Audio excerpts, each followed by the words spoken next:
교재 360페이지 나와져 있는 특별세액 공제라고 하는 부분은 우리 앞에서도 막 얘기를 했었지만 특별자가 붙은 건 어떻게 생각하셔라. 아, 근로소득자한테만 주는 특별한 공제이구나. 라고 이렇게 아시라고 했었죠. 그래서 앞에서 소득공제 얘기할 때도 특별자가 붙었던 부분이 있어요. 그리고 이제 여기 세액공제 쪽에도 왔더니 또 특별자가 붙어 있는 부분이 등장하는 거죠. 근데 여기서 이제 하나 다른 건 특별세액공제다라고 나와져 있지만 사실상 기부금 같은 경우는 근로소득자가 아닌 사람도 공제가 될 수는 있어요. 근데 이제 시험 볼 때 조금 조심해야 될 부분이 있어요.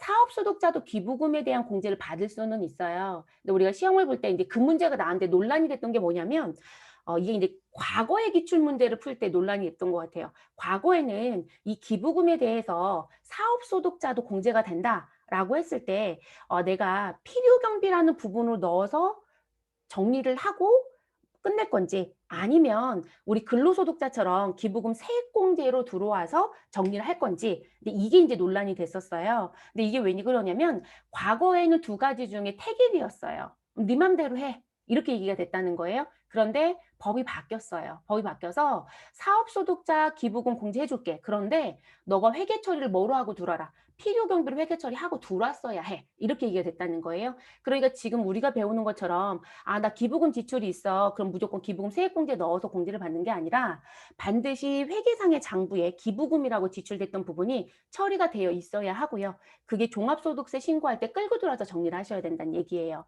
그래서 그러니까 근로소득자하고 사업소득자하고 이제 예전에 같이 받을 수 있느냐 없느냐 이런 걸 물어보는 문제가 있었을 땐 아, 기부금도 똑같이 적용이 됐다 이런 표현을 썼지만 지금 그렇게 쓸 수는 없어요. 그래서 사업소득자는 기부금 세액공제가 아니라 기부금 필요경비 인정이라는 부분으로 용어가 바뀌었어요. 그래서 그런 거 조금 조심해야 될 것 같고요. 그래서 그 부분은 구분을 해줘야 될 것 같아서 말씀을 드렸어요.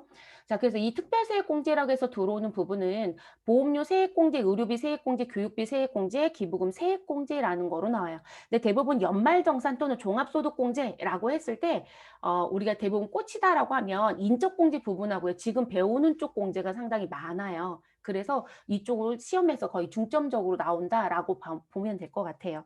그래서 이 부분들을 우리가 이제 그렇게 부르고 있는 부분이고요.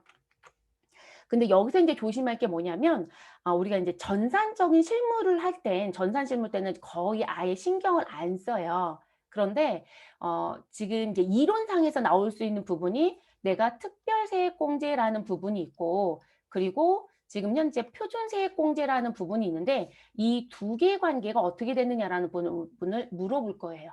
그리고 이게 왜 실무에서는 우리가 신경을 안 쓰냐면 자격증이든 업무든 그냥 무시하고 넘어가는 아, 내가 특별세액공제 금액을 넣든 표준세액공제 금액을 넣든 지금 신경을 안 쓴다는 거예요. 사실상 표준세액공제는 여러분 입력을 하지는 않아요. 네, 프로그램으로 놓고 봤을 땐 자동적으로 나오는 부분이에요. 그래서 자동으로 나오는 부분이고 그리고 특별세액공제는 여러분 입력을 해야 되는 부분이고 근데 이 두 가지를 왜 보려고 하냐면 특별세액공제를 무엇하지 않으면 나 특별세액공제를 안 받을 거야. 그러면 뭘 받을 수 있다? 표준세액공제를 받을 수 있다. 이렇게 가는 거예요. 두 가지를 같이 받는다는 기준이 들어갈 수는 없어요.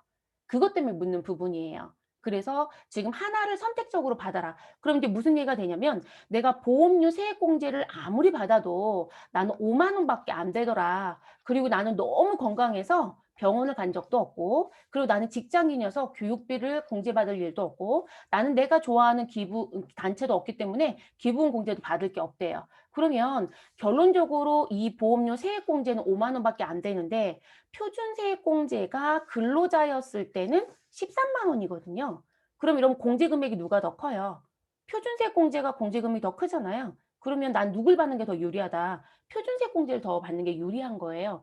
그래서 이것 때문에 두 개의 관계를 보고자 하는 거예요. 그래서 나오는 부분이라는 거. 그래서 두 개를 동시에 받는 건 안 돼요. 동시에 받는 건 안 되고 무슨 부분? 두 개 중에 택일해서 받을 수 있다. 이렇게 표현하는 부분. 그래서 관계를 지속적으로 물어본다. 이렇게 알아두시면 될 것 같고요. 그럼 근로소득자라고 하는 부분에 요건을 놓고 봤더니 근로소득자이면 여러분 다른 말로 얘기하면 나 연말정산할 거야 이 얘기인 거죠. 쉽게 생각하면. 그래서 연말정산을 하는 근로소득자이다라고 하게 되면 지금 다음 중 두 개 중에 무엇 해라? 선택해서 공제를 받아라. 그러면 지금 설명하고 있는 우리 특별세액공제라고 하는 부분의 금액과 이거로만 끝내면 좋은데 여러분 요 금액과 누가 있더라? 특별소득공제라는 게 있더라. 그러면 우리 앞에서 여러분 특별히 너만 해줄게 라는 애들이 있었죠. 그럼 그 특별소득공제의 금액을 더해주고 그리고 월세와 관련된 부분 그래서 월세 세액공제에 대한 부분이 있었다라면 이 금액을 다 더해라. 근데 저는 앞에 특별소득도 없고 월세도 없고 아까처럼 보험료만 5만 원이 있었다라고 하게 되면 보험료 세액공제만 그러면 표준을 받는 게 더 유리하다라는 거예요. 이해되셨을까요? 근데 사실상 요 1번의 금액이 있고 요 2번, 3번에 있는 제가 요 1번이 아니고요. 1, 2, 3으로 얘기한 거예요. 요 세 개를 더했는데 이 금액이 대부분 13만 원보다 넘어가는 경우가 더 많아요. 13만 원이 안 된다라고 하는 분들이 어떤 분들이냐면 중도 입사자. 근데 나는 전근무지가 없어요. 그리고 나는 12월 달에 입사했다. 11월에 입사했다. 10월에 입사했다. 근데 내가 특별히 내는 돈도 없고 그러다 보면 표준세액공제 받는 게 훨씬 더 유리할 때가 있어요. 근데 그러면 이제 이거를 감지하는 종업원들은 어떻게 하냐면 지금 10월에 입사한 김세무 씨가 있었다. 근데 이 사람은 전 직장도 없고 사실 우리 회사에서 3개월 일한 거밖에 없다는 거예요. 근데 공제 금액도 별도의 다른 부분 서류를 봤더니 연말정 서류를 봤더니 특별한 부분도 없어요. 그러면 대부분들 뭘 하냐면 이쪽에 금액을 아예 안 넣어 버려요, 낸 서류가 있어도. 그리고 그냥 뭐 받고 끝내는 표준세액공제만 받고 끝내요. 그러면 대부분들 무슨 얘기 많이 하시냐면 "야 연말정산 안 해도 돼. 김세무 건 연말정산 하지 마."라는 얘기를 해요. 근데 인제 여러분 시험에서는 그렇게 얘기하지 않겠죠. 근데 업무에서는 오해하지 말아야 될 게 뭐냐면 연말정산을 하지 말라는 소리는 아니에요. 근데 대부분 한간에 "연말정산 하지 마." 이렇게 돌아다니니까 "아 그 사람 연말정산 안 해도 된대." 이렇게 얘기하는데 우리가 지금 종합소득 공제와 종합소득 세액 감면을 배우고 있는 거잖아요. 그 부분의 행위를 하지 말란 얘기예요. 그러니까 프로그램에 들어가서 연말정산 대상자이면 연말정산 자료 입력에 사람을 다 불러들여서 그 사람에 대한 뭔가 행위는 해요. 근데 거기다 금액을 입력하는 일을 거의 안 한다는 거예요. 근데 그거를 실무자들은 "연말정산 안 해도 돼."라는 표현을 해요. 그렇다고 그거를 뭐로 생각하지 말아라. 아예 국세청에 신고 안 하는 걸로 생각하진 않는다는 거예요. 그런 의미는 아니세요. 그래서 이제 고런 의미로 이제 쓰고 있는 부분이고요. 그럼 기억할 건 뭘까요? 내가 근로소득자인데 표준세액공제를 받을 수 있는 사람이다. 그게 더 유리하다. 그러면 우린 연간 얼마 받을 수 있다? 13만 원. 그거 기억하셔야 되겠죠? 그래서 근로소득자는 연 13만 원이고요. 자, 그리고 소득세법상 성실사업자 그리고 이외자의 경우 이렇게 나와요. 원래 원칙적으로는 이렇게 나누는 게 맞아요. 근로소득자와 근로소득자가 아닌 자예요. 원래는 이 두 개로만 나눴었어요. 그런데 그중에 누구를 이외자에서 누구를 빼냈냐면 성실사업자를 별도로 가져가요. 그럼 우리 앞에서 이 얘기했었죠. 우리가 소득세법상 사업자라고 하는 사람들은 또는 종합소득세 신고하는 사람들은 무슨 부분? 간편장부 대상자이다라고 하는 기준이 있다. 그래서 7,500, 1억 5천, 3억 기준이 있었고 그게 이제 상향 조정이 되는 거죠. 그러면 여기서 규모가 커지면 그 금액이 아래쪽이냐 위쪽이냐라는 구분점이 있었죠. 그래서 아래쪽에 있으면 간편이고 그 금액 위쪽에 있으면 뭐가 된다? 복식으로 바뀌는 거죠. 근데 이 복식의 규모가 더 커지면 뭐로 바뀐다? 성실로 바뀐다고 했어요. 그래서 성실. 그리고 그러면 성실 사업자는 5월에 종합소득세 신고한다. 6월에 종합소득세 신고한다. 이 사람들은 6월까지 연장이 돼요. 이런 건 이론에서 시험 문제를 낼 수 있는 거죠. 자, 그래서 6월까지 연장이 된다. 그럼 요게 속하는 성실 사업자란 얘기인 거예요. 그리고 이 성실한 표현을 쓰는 건 사업소득자밖에 안 쓰는 용어예요, 여러분. 그래서 사업 소득자 중에 성실이 있다. 그러면 이 사람들은 아주 재밌는 건 특별이라고 했었던 저 특별세 공제 중에 의료비하고 누구를 추가로 받을 수 있다. 교육비를 추가로 받을 수 있어요. 그래서 의료비와 교육비. 그러면 이제 여러분들 시험 보실 때 또 하나 조심하실 건 지금 다음 중 근로소득자와 동일하게 공제받을 수 있는 거. 누구와? 근로소득자가 아닌 자. 그럼 그 아닌 자가 그냥 아닌 자인 건지 성실사업자인 건지 반드시 구분해야 되겠죠. 왜냐하면 성실은 의료비하고 교육비 뭐가 돼요? 추가적으로 공제받을 수 있는 거예요. 그래서 이게 추가적인 공제가 된다는 의미로도 갖고 가셔야 되고요.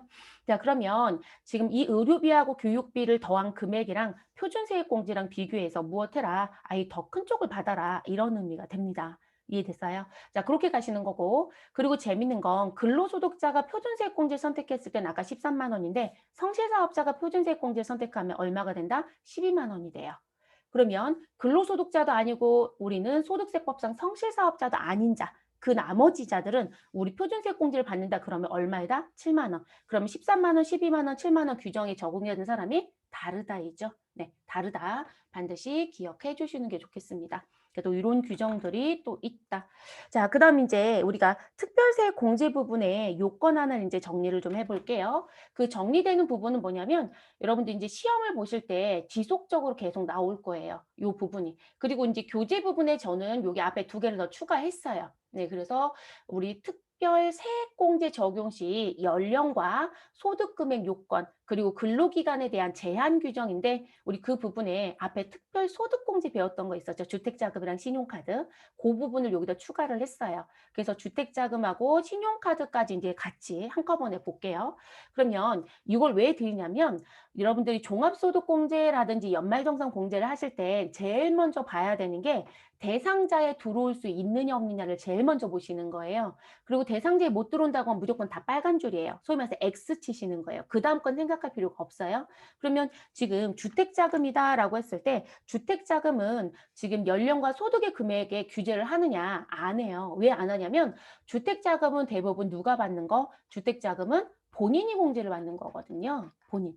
그러니까 본인이기 때문에 본인이 지금 현재 근로를 제공하는 기간에 주택자금과 관련돼서 지출했던 돈이 있으면 공제를 받는 거예요. 그래서 지금 본인이 몇 살인지 본인이 얼마를 버는지를 규제할 이유는 없죠. 여기에 이제 우리가 신경을 써야 될 게 뭐가 있을 거냐면 앞에 소득공제에서 배웠던 주택자금이 아닌 뒤에 가면 월세는 좀 달라질 거예요. 월세. 우리 아직 월세 안 배웠어요, 여러분. 그러면 이 주택자금이라는 부분 중에 우리는 월세와 관련된 세액공제라는 부분이 있다라고 했었습니다. 그래서 이 월세도 일종의 주택자금인데 소득공제를 못 들어오고 세액공제로 빠졌기 때문에 뒤에 있습니다라고 했었거든요. 근데 이 월세 세액공제는 소득을 규제해요. 그래서 소득에 대한 규제 조건이 있을 수는 있어요. 그리고 주택자금의 소득공제, 아니, 소득에 대한 규제가 하나 있었죠. 무슨 부분이요? 우리, 지금 은행에서 돈을 빌려서 내가 집을 샀다라는 규정이 있었고, 내가 전세대금 대출을 받았다라는 규정이 있었어요. 근데 전세자금 대출 같은 경우는 은행에서 빌리는 건 소득을 규제하지 않아요. 그런데 누구에 대한 부분은 소득 규제를 했었었냐면, 내가 지금 현재 아는 지인한테, 그쵸? 우리 무슨 뭐 거주자한테 내가 돈을 빌렸다라고 했을 때는 5천만 원 이하 조건에 해당되는 사람만 그 조건을 인정을 했었어요. 그래서 지금 제가 X라고 표현했지만 누군가는 뭐가 될 수도 있다? 동그라미가 될 수도 있다. 저는 이런 거 얘기할 때는 이렇게 표현하기도 해요. 세무의 관점으로 보셔라.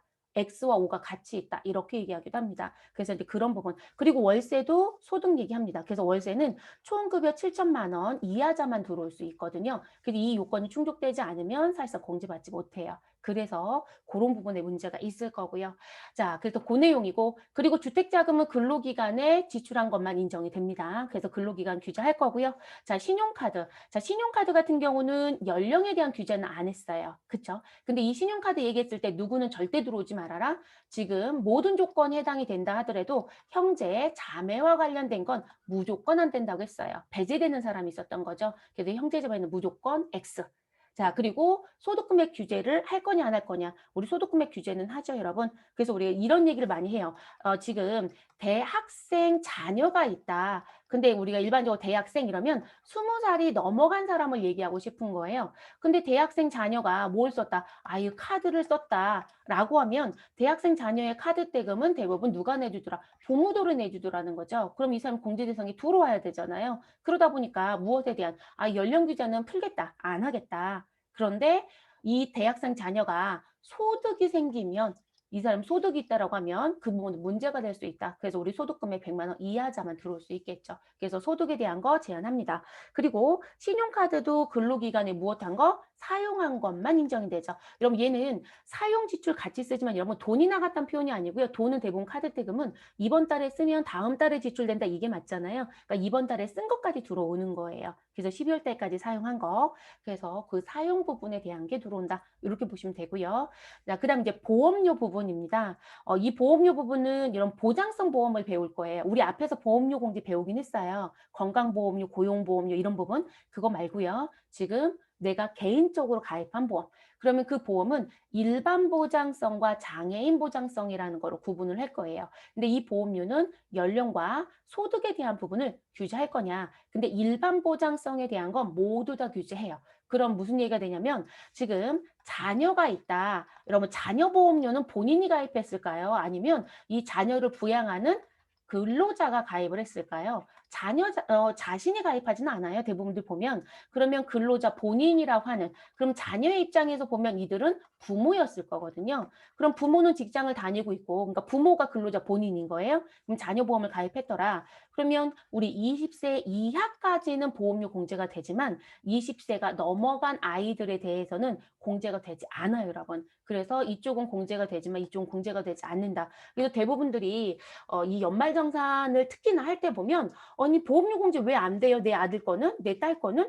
근데 봤더니 22살이에요. 23살이에요. 그 대부분들이 다 된다고 생각을 해요. 근데 그렇지 않습니다. 그래서 이 일반 보장성 보험료는 연령의 규제가 붙어요. 그럼 결론적으로 20세 이하 조건을 무엇한 거? 충족한 거. 그리고 60세 이상 조건을 무엇한 거? 충족한 거. 그래서 이들에 대한 보험료만 들어올 수 있다. 이렇게 얘기가 되겠죠. 자, 그리고 소득금액 규제하느냐? 당연히 규제합니다. 그래서 100만 원 이하자라는 표현이 됩니다. 그래서 그 부분이고요. 자, 근데 장애인과 관련된 보험료가 있어요. 네, 여러분 이거는 장애인이라서 들어오는 게 아니고요. 보험을 가입하면 보험증권이 나와요. 근데 그 보험증권에 장애인 전용이라는 표현이 되어 있어요. 특약을 걸어요.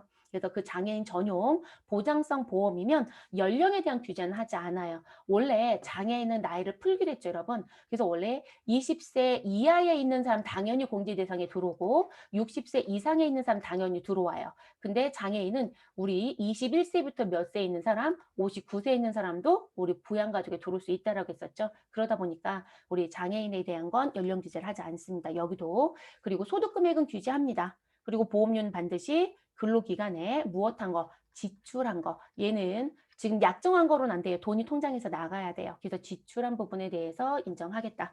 자, 의료비. 의료비는 연령과 소득 금액 규제하지 않습니다. 제일 많이 물어보는 질문사항 중에 하나.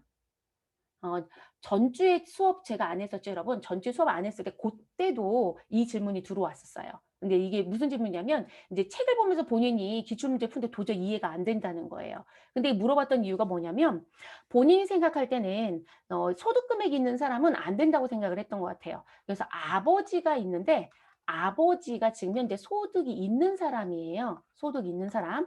근데 아버지가 병원에 입원을 했고 이 병원비를 지금 근로자 본인이 된 거예요. 근데 이 근로자 본인은 아버지라고 했으니까 여러분 아들이거나 딸이겠죠. 그래서 아들인 근로자 본인이 아버지의 병원비를 냈다. 근데 아버지가 소득이 있더라. 아니 그럼 이거 공제 못 받지 않느냐. 아, 그럼 근로자 본인이 병원비 지출한 건 공제가 돼요. 네, 아버지가 낸 거는 안 돼요. 그래서 우리가 대부분 소득을 풀어라고 하면 이 소득이 X로 되어 있는 건 항상 고민해야 되는 게 무슨 얘기시냐면 내가 지출을 했는지를 보셔야 돼요. 내가 지출을 했는지. 그래서 내가 지출을 했다라면 문제가 되지 않아요. 그래서 의료비 같은 경우는 나이도 따지지 말아라. 그렇죠, 여러분. 20세 이하만 아파야 되고 60세 이상만 아파야 된다는 표현은 말이 안 되잖아요. 그렇죠? 그러니까 연령은 규제하지 말아라. 그런데 거기에 누구까지? 소득 금액도 규제하지 말아라. 다만 너가 의료비 공제를 이 소득이 있는 사람 것도 공제를 받으려면 너가 무엇은 했어야 된다? 지출은 했어야 돼요. 지출은. 그래서 이 지출 단서가 다 붙어 있어요. 그래서 지출했다라면 공제를 인정하겠다. 그리고 근로기간에 무엇한 거 지출한 것만 인정이 됩니다. 자, 그리고 이제 교육비. 이런 교육비도 일반이라는 부분하고 장애인이라는 부분을 나뉘어서 들어갑니다. 그러면 이 교육비 부분의 일반이다라고 하는 부분은 연령에 대한 건 규제하지 않습니다. 연령을 규제하면 우리 아까 제가 대학생 자녀가 있다고 했죠. 대학 등록금이 제일 비싼데 그럼 대학생 자녀는 못 들어오잖아요. 그래서 연령을 규제하지 말아라. 그런데 무엇에 대한 건 소득에 대한 건 규제를 합니다. 그래서 들어오고요. 그리고 교육비 얘기할 때 제가 강조하는 게 하나 있을 거예요. 형제 자매는 신용카드 공제가 아예 무조건 안 된다고 했어요. 그러면 교육비에 일반 교육비라고 하는 부분에는 누구는 절대 들어올 수 없다. 직계, 존속은 안 돼요. 그래서 원칙적으로 뭐라고 하냐면 직계 존속의 교육비는 안 됩니다. 그래서 여러분들 시험 문제를 풀다 보면 노인대학 교육비가 그렇게 자주 나와요. 또는 뭐 방송통신대. 근데 방송통신대는 다 돼요, 여러분. 학점대도 다 되는데요. 근데 그게 문제가 아니라 존속이 붙어 있는지 보셔야 돼요. 그래서 이 존속에 대한 교육비는 아예 안 돼요. 근데 이제 예외 규정이 있어요. 장애인은 교육비가 공제가 돼요. 근데 이게 문제가 되는 거죠. 그래서 이 문제를 내면 죄다 또 틀려요. 왜일까요? 존속은 무조건 안 되는데 이렇게 외워버리는 거죠. 일반 교육비를 버려버리고 외우시더라고요. 근데 그게 이제 문제가 되겠죠. 그래서 일반 교육비는 존속은 무조건 안 되고 장애인은 존속이 허용이 됩니다. 그게 이제 우리가 갖고 갈 키일 거예요. 그리고 이제 소득금액에 대한 부분 당연하겠죠. 소득금액 규제합니다. 근데 장애인은 소득금액 규제 안 해요, 여러분. 내가 지출만 했다라면. 대체 장애인은 소득이 거의 없기도 하지만 그래서 장애인에 대한 건 연령과 소득에 대한 규제를 하지 않는다. 근데 거기에 누구까지 포함하겠다? 직계 존속의 교육비도 포함이 된다. 이렇게 얘기합니다. 교육비도 근로기간에 지출한 것밖에 인정이 되지 않고요. 자, 그리고 이제 기부금. 자, 기부금은 연령은 규제하지 않습니다. 우리가 종교단체 기부가 여러분 학생 때보다는 직장을 다니는 사람들 또는 성인이 됐을 때 기부하는 경우들이 상당히 많단 말이에요. 그렇기 때문에 나이 규제를 하면 들어오지 못하더라는 거죠. 그래서 기부금 같은 경우 연령에 대한 규제는 하지 않겠다. 다만 소득금액에 대한 제재는 하겠다라고 얘기합니다. 그리고 기부금에 대해서는 근로기간에 지출한 것만 인정하느냐? 아니에요, 여러분. 근로기간하고는 관계가 없어요. 그러면 여러분 기부금 얘기 나왔으니까 하나 물어볼게요. 우리 근로기간 관계없이 인정하는 거 기억하셔야 된다겠어요. 그 문제 나오면 또 우리는 또 어려워져요. 왜냐하면 여러분들 기출문제 풀어보면 알겠지만 근로기간 내에 지출했느냐 안 했느냐의 문제를 잘 안 내요. 그리고 지금 현재 A라는 직원이 우리 회사에 10월에 입사를 했다. 그럼 이 직원이 지금 이전에 직장이 있었는지 볼 거거든요. 그때 이 직원이 1월부터 9월까지 지금 직장을 다니다가 우리 회사에 왔다고 얘기를 해요. 그러면 1년을 꽉 채웠으니까 여러분 근로기간을 따질 이유가 없었던 거죠. 그런데 일상적으로 그렇지 않아요. 그러다 보니까 내가 1월부터 9월에 근무가 없을 수도 있고 또는 1월부터 4월까지만 근무를 하고 지금 우리 회사 10월에 들어오기 전까지는 공백이 있을 수도 있는 거잖아요. 그러면 그 사이에 지출한 이 공백이라고 했었던 부분에 우리 지출했던 부분들은 또는 사용했던 부분들은 공제가 안 돼요. 그래서 이 근로기간 얘기를 하는 거예요. 그러니까 이 문제가 나오면 어렵다는 거죠. 자주 안 내기 때문에 어려운 거예요. 매일 내면 안 어려워요, 여러분. 왜냐면 머리에 익숙해지잖아요. 그래서 그 부분에 대한 것 중에 기부금은 그 근로기간 안 따지겠다는 거죠. 너가 일을 했든 안 했든 지금 그 기간이 몇 개월이든 다 인정해 줄게. 1월 1일부터 10월 31일에 뭐만 했다라면 기부만 했다라면 그러면 얘하고 똑같이 근로기간을 규제하지 않는 게 하나 있었잖아요, 여러분. 무슨 부분이요? 제가 기억해 달라는 게 있어요. 연금자 붙은 건 무조건 다 된다고 했어요. 연금. 연금이라는 건 국민연금도 그렇다고 했고요. 우리 무슨 뭐 개인 연금 저축도 그렇고 뒤에 가면 연금 세액공제가 있을 거예요. 그래서 연금 계좌와 관련된 세액공제. 자, 그래서 그 연금자가 들어간 건 근로기간 제재하지 않습니다. 실수하지 말아 주시고요. 그래서 요 부분들 꼭 기억을 좀 하셨으면 좋겠습니다. 그래서 말씀을 드렸고 자, 그다음으로 넘어갈게요, 여러분. 그럼 이제 보험료부터 본격적으로 시작을 해볼게요. 자, 보험료. 자, 보험료 세액공제는 자, 일단 근로소득자란 표현이 나온다는 건 근로자만 되는 거구나. 이렇게 생각하시면 돼요. 그래서 자꾸 특별자 강조했던 거고. 그래서 근로소득자가 기본공제 대상자. 자, 오해하지 말아야 될 거 하나 더. 우리가 세법적인 공부를 하다 보면 이 기본공제 대상자라는 표현을 계속 얘기를 해요. 근데 우리가 앞에서 인적공제를 분명히 배웠단 말이에요. 그럼 그 인적공제를 배울 때 무슨 부분? 인적공제는 기본공제와 누가 있더라? 우리 추가공제가 있었다. 이렇게 얘기를 했었습니다. 그러면 인적공제 부분에 대한 내용 중에 기본공제, 추가공제를 더해서 같이 가는 건데 이 추가공제 얘기할 때 이렇게 얘기했었죠. 기본공제가 되어야만 추가공제도 받을 수 있다. 이렇게 얘기했었거든요. 근데 제가 기본공제 얘기하면서 무슨 얘기를 했었냐면 조심해야 될 게 사람에 대한 공제는 안 되지만 그들이 쓴 돈에 대한 공제는 가능하다. 그래서 여러분들이 프로그램에 들어가시면 지금 사람의 공제가 안 됩니다라고 하면 기본공제 자리는 뭐로 선택하시고 부로 선택하세요. 그러면 사람 공제는 안 된다는 표현이란 얘기를 했었습니다. 그런데 이 사람이 쓴 돈에 대한 건 공제를 받아야 되기 때문에 이 부라는 걸 입력을 하고 있는 것이다라고 했어요. 그러면 그 기본에 있는 사람을 끌어들여서 보험료 공제를 받을 수 있는지, 의료비 공제를 받을 수 있는지, 교육비 공제가 가능한지, 기부금 공제가 가능한지 이걸 따져야 되는 거예요. 그러다 보니까 세법에서는 계속 뭐라고 하냐면 기본공제 대상자 이 표현을 써요. 됐어요, 여러분? 근데 이 기본공제 대상자가 지금 연령에 대한 부분도 동그라미고 소득에 대한 것도 동그라미여야 아, 너는 20세 이하여서 공제가 되고 너는 60세 이상이어서 되고 너가 배우자여서 되고 너가 본인이어서 되고 너가 장애인이어서 되고 이렇게 가는 거란 말이에요. 근데 지금 제가 위에다 쓴 요 부분들은 되는 사람이죠. 근데 되지 않는 사람도 들어올 수 있어요. 그 사람들도 이런 표현을 써요. 오해하지 마실 것. 그래서 부양가족 명세에 있어야 된다는 표현으로 숙지를 하세요. 부양가족 명세에 있어야 된다. 근데 사랑공제가 안 되면 뭐로 간다? 우린 부로 등록한다. 이해되셨어요? 그거를 법에서는 기본공제 대상자라는 표현을 씁니다. 자, 그럼 그 기본공제 대상자에 대해서 다시 얘기를 합니다. 뭐라고 얘기하냐면, 아유, 연령과 소득에 대해서 규제를 할 거냐, 안 할 거냐? 하겠다. 그래서 소득 금액에 대한 요건과 그리고 무엇에 대한 요건, 연령에 대한 요건을 무엇한다? 제한하겠다. 그러면 연령은 다시 한번 얘기할게요. 20세 이하 조건을 충족한 자, 그리고 60세 이상의 조건을 무엇한 자? 충족한 자. 장애인은 나이를 따지지 않습니다. 배우자도 나이를 따지지 않죠. 그 사람들은 나이 규제하지 마시고. 자, 그러면 그 요건에 충족한 자, 그리고 소득 금액은 뭐였어요, 여러분? 우리 소득 금액 합계액 얼마 이하였죠? 100만 원 이하였죠. 그래서 100만 원 이하 요건을 무엇한 자? 충족한 자. 그래서 이 요건이 모두 다 충족한. 근데 결론적으로 여러분, 이 보험료에 대한 세액공제는요, 여러분들 쉽게 생각하시면 부양가족 명세라는 데 가서 봤을 때 기본공제 다리가 뭐로 되어 있는 사람? 동그라미 되어 있는 사람밖에 못 들어온다는 거예요. 근데 이게 동그라미의 의미처럼 안 되어 있는 사람은, 소위 말해서 부로 되어 있는 사람은 보험료 지출이 있다 하더라도 절대로 공제받지 못해요. 그래서 그렇게 의미를 갖고 가셔야 되는 부분이고요. 자, 그러면 지금 이 기본공제 대상자를 위해서 해당 과세기간에 무엇한 거? 지출한 보장성 보험료에 대해서 공제를 해주겠다. 자, 절대로 누구는 되지 않는다. 저축성 보험료는 되지 않는다. 그래서 여러분 시험 문제를 풀면 보장성과 저축성을 섞어낼 거예요. 그래서 저축성이 들어오는데 저축성 글씨만 보이면 다 무엇한다? X. 여러분 저축성은 이런 의미예요. 만기 환급금이 있는 거. 그러니까 내가 보험에 가입한 건 맞아요. 그리고 일정 부분 보장도 받아요, 여러분. 근데 내가 불입했던 돈을 일정한 기간이 도달이 되면 그 돈을 돌려를 받고요. 거기에 누구까지 포함해서 이자까지 포함해서. 근데 그런 걸 우리가 저축성이라고 해요.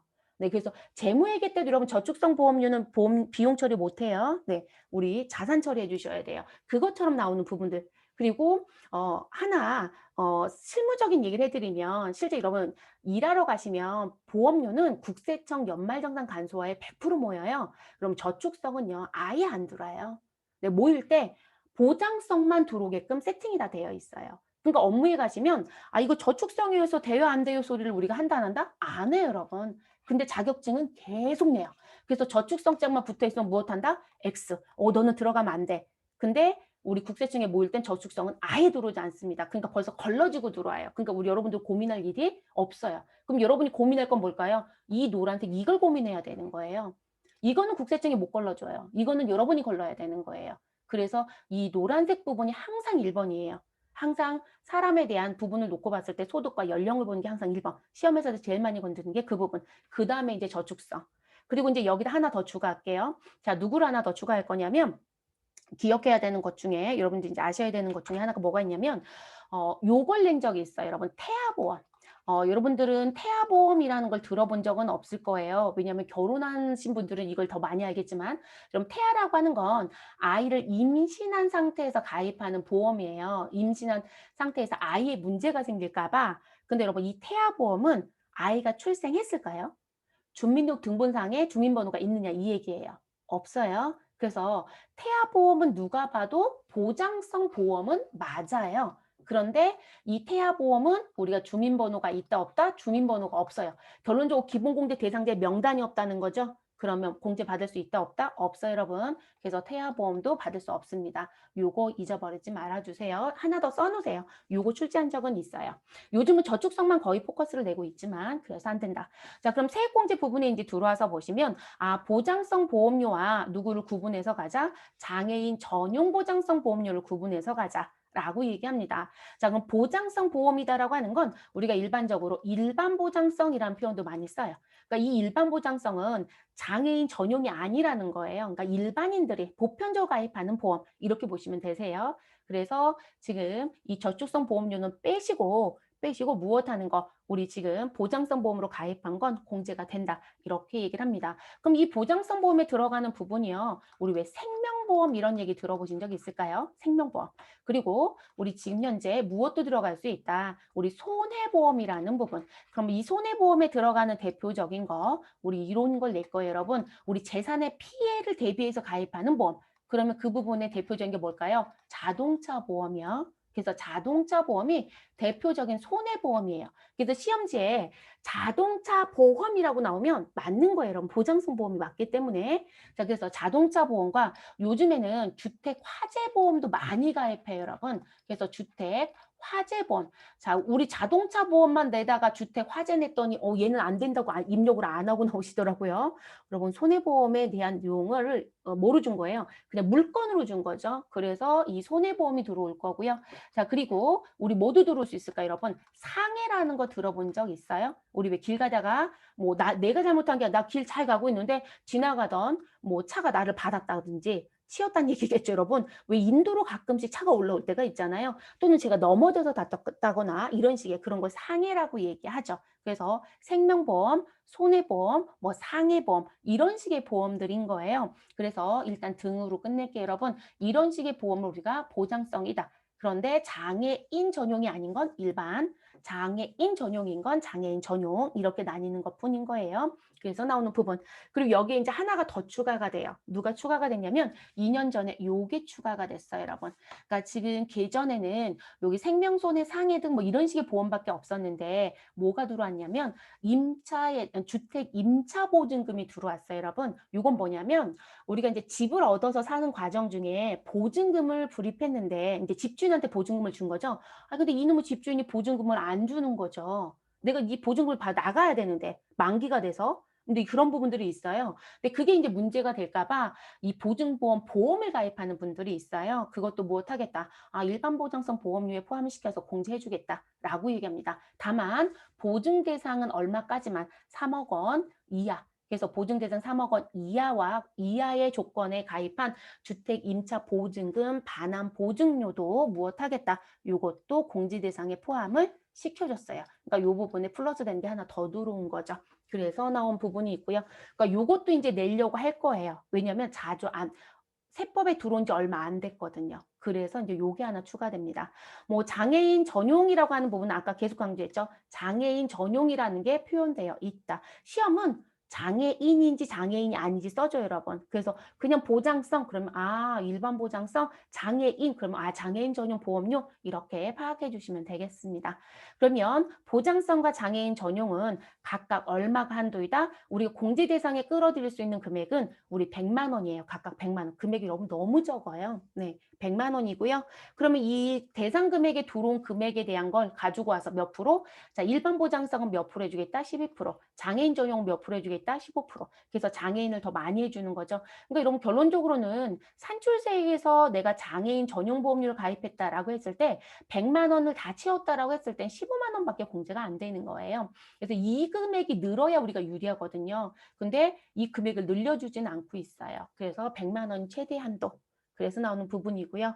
그리고 이제 여기서 한 가지 더 팁 제공할 것 중에 그 문제도 요즘에 소강 상태이긴 한데요. 뭐가 있냐면 보장성 보험과 장애인 전용에 대한 두 가지 요건이 같이 있으면 어떻게 할 거냐 문제가 생겨요. 그래서 이렇게 얘기를 합니다. 지금 보장성과 장애인 전용은 무엇도 할 수 없다? 중복공제가 안 된다. 이렇게 얘기를 합니다. 중복공제 배제. 자, 이건 맞아요. 그런데 오해하지 말아야 될 게 뭐냐면 중복공제 배제인 건 맞는데 여러분 이건 보험증권이 같았을 때 그러니까 지금 보험을 가입한 사람이 동일인이에요. 그러니까 피보험자가. 그래서 동일인이고 그리고 누구도 증권도 동일해야 돼요. 증권도 동일. 그러니까 하나의 보험증권에 보장성과 장애인 전용이 같이 있는 거. 이거 가능해요, 여러분. 선천적이 아니라 후천적 장애들이 있잖아요. 몸이 불편해지는 장애. 그러면 같이 들을 수 있단 말이에요. 그러면 그 경우만이에요. 그러면 동일인이 아니다. 그럼 이 얘기인 거죠. 지금 현재 자녀가 두 명이 있대요. 그래서 자녀 A가 있고 자녀 B가 있다라고 합니다. 근데 자녀 A는 지금 현재 무엇을 가지고 있고 장애를 가지고 있고요. 자, 그리고 지금 자녀 B는 지금 무슨 부분 장애가 없대요. 그래서 비장애라고 쓸게요. 자, 이렇다라고 했을 때 그러면 자녀 A는 장애를 가지고 있어서 나는 장애인 무엇을 전용보험을 가입했다. 이렇게 얘기를 하고요. 그리고 자녀 B는 장애가 아니니까 이 자녀 B에 대해서는 아, 나는 그냥 일반 보장성 보험을 가입했다. 아, 이렇게 얘기를 하더라는 거죠. 그럼 사람이 동일인이 아니잖아요. 그러면 자녀 A 거도 100만 원까지는 공제가 되고 자녀 B 거도 100만 원까지 공제가 된다 안 된다? 돼요, 여러분. 그리고 동일인이었다. 나는 A에 대한 보험이 있는데 장애인 전용이 있더라. 되겠죠. 근데 아, 나 일반 보장성도 있던데? 라고 얘기를 해요. 근데 그 이 내용을 들어가서 봤더니 일반 보장성은 생명보험이고요. 장애인 전용 보험에 대한 부분은 지금 현재 자동차 보험이래요. 이런 보험 조건이 같을 수가 없어요. 생명보험이라는 부분은 질병치료라든지 무슨 암 이런 보험이에요. 그리고 자동차 보험은 제가 아까 분명히 손해보험이라고 했잖아요. 보험 조건이 같을 수가 없어요. 그러면 똑같은 사람인데 보험 조건이 다르잖아요. 그러면 일반 보장성에 해당되는 생명도 받고요. 그리고 자동차와 관련된 우리 자동차 전용보험료도 받으셔도 됩니다.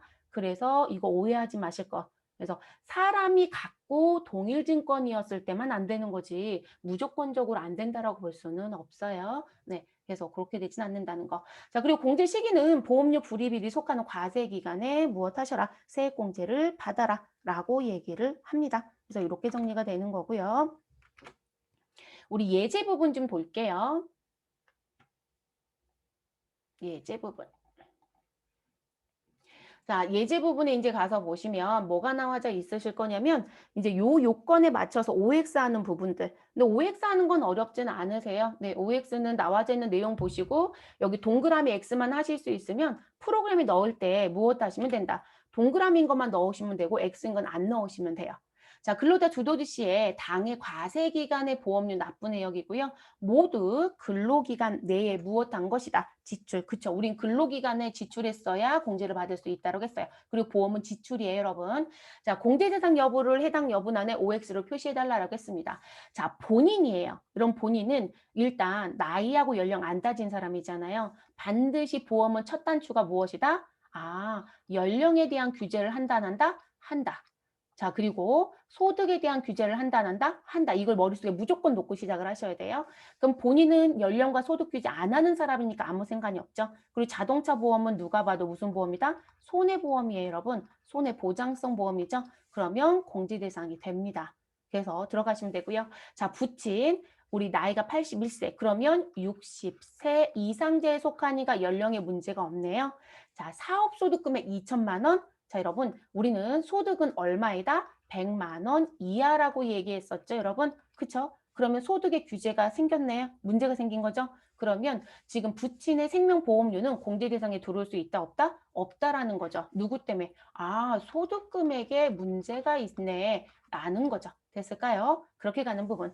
자, 자녀 21살이에요. 여러분, 자녀는 직계 비속이죠. 자, 비속은 몇 세까지 들어올 수 있죠? 20세 이하 조건이에요. 이해됐어요? 자, 소득은 없다라고 합니다. 그럼 문제는 자, 소득에는 문제가 생기지 않았죠. 그쵸? 소득은 문제가 없어요. 오케이예요. 그런데 나이에서는 문제가 생긴 거죠. 그러면 자녀에 대한 상해 보험료는 공제받을 수 있다, 없다? 없다. 얘는 연령 문제가 되네. 이해되셨어요? 그러면 X. 자, 그 다음 본인 명의 아파트 화재 보험료. 여러분 자동차 보험과 아파트 화재 보험은 대표적인 손해보험이다라고 얘기했습니다. 그리고 본인 거니까 문제될 게 있다 없다? 없죠. 네, 요거는 동그라미 해주시면 됩니다. 자, 배우자의 장애인 전용 보장성 보험료. 자, 그리고 생명보험료와 상이한 보험증권을 가지고 있다. 이렇게 써드렸어요. 그러면 뭐 문제는 없겠죠, 여러분. 만약에 이 배우자의 생명보험과 관련된 게 있다 하더라도 우리는 보험증권이 다르다라면 공제에는 문제가 있다 없다? 없다라겠어요, 여러분. 그래서 배우자 거 당연히 들어와야 되겠죠. 그리고 조심할 건 여러분 장애인은 우리 연령에 대한 규제를 한다고 했어요? 안 한다고 했어요? 안 한다고 했어요. 그래서 21세부터 몇 세까지 59세에 있는 사람도 다 무엇한다? 포함시킨다는 거 기억하셔야 돼요. 어차피 배우자는 연령 규제가 없는 사람이긴 했어요. 그래서 장애인은 연령은 규제하지 말고 누구만 소득에 대한 것만 항상 따져봐라. 라고 기억을 계속 하셔야 돼요. 그래서 이렇게 OX가 정리가 되는 부분입니다. 그래서 그렇게 나온 부분이고요. 그 다음으로 넘어가 볼게요, 여러분.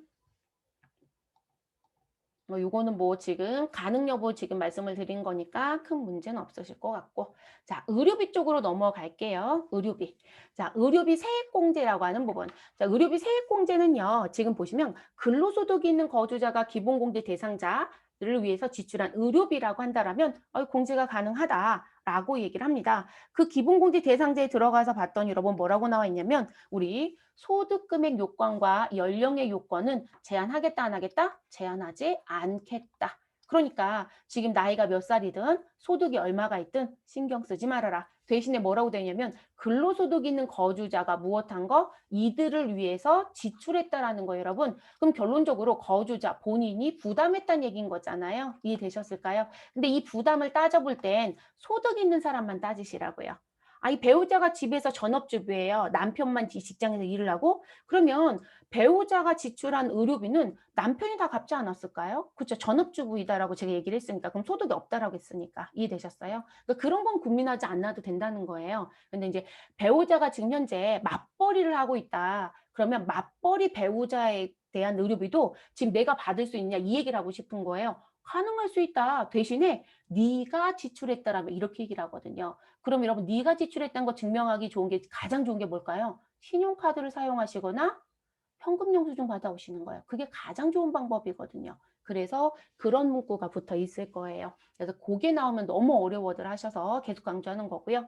자, 그리고 이제 세액공제에 대한 금액을 들어가서 보시면 자, 1번과 2번에 대한 금액을 더해라. 그래서 그 두 개 합을 우리는 공제 대상 금액이라고 할 것이고 그 부분에 우리 몇 프로? 15%를 공제해 주겠다라고 얘기를 합니다. 그러면 1번에 들어오는 건 누구이냐? 본인이라고 하는 사람.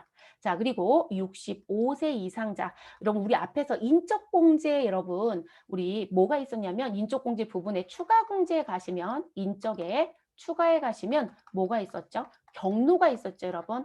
혼선 믿지 마세요. 자, 인적공제에 추가공제에 해당되는 경로는 몇 세 이상자? 70세 이상자였어요, 여러분. 그런데 우리 왜 버스 타면 여러분 노란색 자리 있지 않아요? 그쵸? 노란색 자리에 뭐라고 되어 있어요? 우리 왜 경로석 이런 표현이 있을 거예요. 그러면 그 경로석에 앉을 수 있는 나이의 요건이 법적으로 보는 그 나이의 요건이 몇 세냐면 65세예요. 그런데 사람에 대한 공제로 경로라고 인정되는 나이는 70세였다는 것 뿐인 거예요. 그래서 이 70과 의료비 70으로 보시는 건 안 돼요. 그래서 사람만 70으로. 그리고 인적공제 70을 상향 조정한 게 뭐냐면 여러분 65세 이상자들부터요. 노령연금이란 걸 받아요, 여러분. 네, 노령연금에 대한 부분이 있기 때문에 인적공제 부분에서 몇 세부터 우리 65세부터 69세 사이인 사람은 공제 안 해주겠다고 한 거예요. 그래서 70세부터 추가 공제가 되는 거. 근데 원래 의료비는 65세 이상자부터 들어옵니다. 자, 그리고 장애인에 대한 의료비. 여러분 여기서는 장애인이 그냥 병원만 가면 돼요. 장애를 치료할 목적이란 표현을 쓰지 않습니다. 그러니까 나는 지금 장애인증을 갖고 있어. 그리고 나 아파서 병원 갔어. 근데 이 친구가 장애를 가지고 있는 부분이 다리가 불편해서. 근데 감기 때문에 병원을 갈 수도 있고요. 그렇죠? 또는 뭐 맹장 수술하려고 병원을 갈 수도 있겠죠. 근데 그게 장애 치료하고는 관계가 없잖아요. 그냥 장애인이 병원을 간 거예요. 그래서 장애 치료한 표현 쓰지 마실 것. 그래서 이 장애인에 대한 의료비. 그리고 우리 아이를 갖기 위해서 들어가는 비용이죠. 난임에 대한 부분. 그리고 이제 이 부분은 또 별도로 이제 추가된 부분인데요. 중증 질환자, 희귀 난치성 질환자, 그리고 결핵 환자라고 해서 이들이 치료받기 위해서 들어간 부분. 자, 그래서 이 부분에 대한 거는 묶어서 가져갑니다. 근데 이걸 왜 그러냐면 여러분, 소위 말해서 본인이 지출한 의료비가 있다 그러면 그 본인이 지출한 의료비는 전체 다 갖다 입력해. 이렇게 얘기할 거거든요. 그리고 그 대상 금액을 가지고 가서 내가 공제해 줄게 라고 해요. 그런데 지금 이 사람들이 지출한 의료비 지출 금액이 지금 전부 다 한다라고 해서 이들을 이렇게 얘기하거든요. 이들은 전액공제 대상자구나. 전액공제 대상자. 그래서 여러분 우리가 이들을 프로그램에 입력하잖아요. 그럼 프로그램상의 서식에 이렇게 동그라미가 나와요. 그럼 이 동그라미가 공제를 받을 수 있는 사람 표현이 아니고요. 전액자라는 표현이에요. 그럼 1번에 없는 사람들은 지금 공제가 된단 말이에요. 그런데 이 사람들은 얼마까지밖에 안 된다. 의료비가 들어올 수 있는 부분이 700만 원 한두 규정이 있는 거예요. 이 사람들 한두 규정 없이 전부 다 갖고 들어오는 거고. 그래서 이들은 프로그램에 입력하면 뭐로 표시가 되냐면 이렇게 X로 표시가 돼요. 근데 처음 보신 분들은 안 된다는 의미로 이해를 하시더라고요. 아니에요. 그래서 전액은 동그라미 표시가 되고 그렇지 않은 사람은 X로. 이거 왜 설명드리냐면 우리가 의료비 명세라는 게 있어요. 그래서 이 의료비 명세서를 내셔야 우리가 공제가 돼요. 그리고 이 의료비 명세라는 건 반드시 국세청에 신고도 하셔야 되는 부분이고 그래서 요 부분에 대한 게 지금 국세청에 신고가 될 때 지금 전액에 해당되는 사람은 동그라미 표시가 돼서 나가고 그리고 전액이 아닌 사람들은 X로 표시가 돼요. 그래서 그 나누는 거예요. 한도 규정이 있어서. 그럼 이들은 전체 금액을 다 의료비 지출액으로 가져옵니다. 근데 원래 의료비에 대해서 내가 공제를 받을 수 있는 부분은 우리 여러분 앞에서 순차적으로 정리한 게 있었어요. 우리가 일단은 무슨 부분이 근로소득 금액이 확정되지 않으면 연말정산 못해요라고 했어요. 그리고 근로소득 금액이 되려면 총급여가 확정되지 않으면 여러분 총급여는 원래 종업원이 가져가는 급여 금액에서 누구를 비과세 금액을 뺀 거죠. 그래서 비과세 금액을 뺀 우리 과세가 되는 급여를 뭐라고 부르자? 총급여액이라고 얘기했어요. 자, 그럼 총급여액이 확정되지 않으면 의료비 세액공제 금액은 계속 바뀌어요. 왜냐하면 이 총급여액의 몇 퍼센트를 초과한 것부터 공제를 받을 수 있다. 우리 3% 초과부터. 이해되셨어요? 그래서 지금 보시면 지금 의료비 지출액이 있으면 무슨 뭐 총급여 3%를 빼고 너 공제해 줄게. 그러니까 여기 공제 대상 금액에 들어가는 건 3% 초과 금액부터 들어갈 수 있다는 얘기예요. 그럼 내가 지금 현재 총급여액이 현재 1,000만 원이라고 가정을 할게요, 여러분. 1,000만 원. 그러면 이 사람이 의료비에 대해서 공제를 받을 수 있는 금액이 되려면 지금 현재 얼마가 넘쳐야 되는 거예요? 3%가 넘어야 되니까. 여러분 지금 1,000만 원에 지금 3% 하시면 30만 원인 거죠?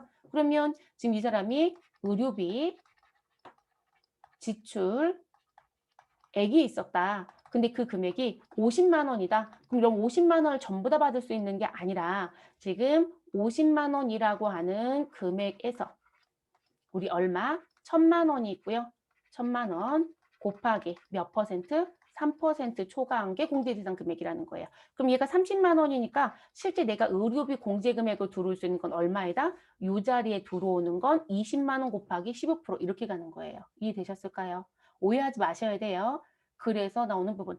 그리고 이론에서 이거를 물어볼 때가 있을 거예요. 근데 업무는 이거는 최소한 아셔야 돼요. 일하러 가실 때. 왜냐면 종업원들 100% 물어보는 게 나 의료비 50만 원 지출했는데 연말정산 때 보니까 금액이 왜 이렇게 적어요? 라고 물어봐요.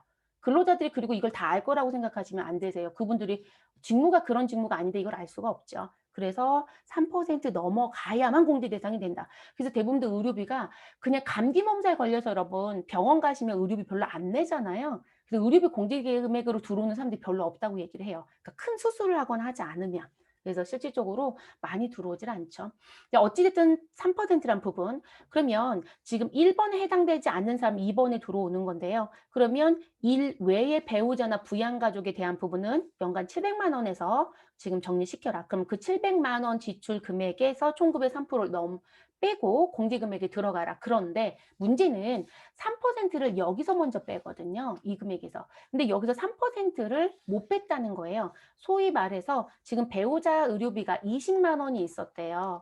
근데 1,000만 원에 지금 총급여라고 했다라고 하면 지금 여기서 우리 아까 30만 원 뺐어야 되잖아요. 근데 여러분 그렇게 되면 결론적으로 마이너스 10만 원이 지금 못 뺐다는 얘기가 되는 거죠. 결론적으로. 그러면 아예 본인의 의료비가 아까 50만 원 있었다라는 부분이라면 본인의 의료비 50만 원에서 여기서 못 뺐던 금액 있죠. 10만 원. 자, 그 10만 원을 여기서 다시 빼야 돼요, 여러분. 그러니까 무조건 지금 전액공제 대상에 있는 1번에 있는 사람이든 아니면 700만 원 한도 규정에 있는 사람이든 무조건 몇 프로가 넘어야 총급의 3%가 넘어야만 공제 대상 금액이 생기는 게 의료비예요. 그래서 요거 말장난 치는 경우가 있어요. 본인은 무조건 다 공제받을 수 있다. 총급의 3% 얘기하지 않고 아니에요, 여러분. 그렇게 가진 않아요. 그래서 그렇게 들어가진 않는다는 거. 그래서 지금 여기 2에 의료비 지출액이 총급의 3%에 미달된 금액이 있으면 무엇해라? 빼라. 그러니까 왜냐면 3%를 누구부터 빼겠다? 2번에서 먼저 빼거든요. 네, 이 3% 빼는 걸 2번에서 먼저 빼기 때문에 이렇게 표현하는 거예요.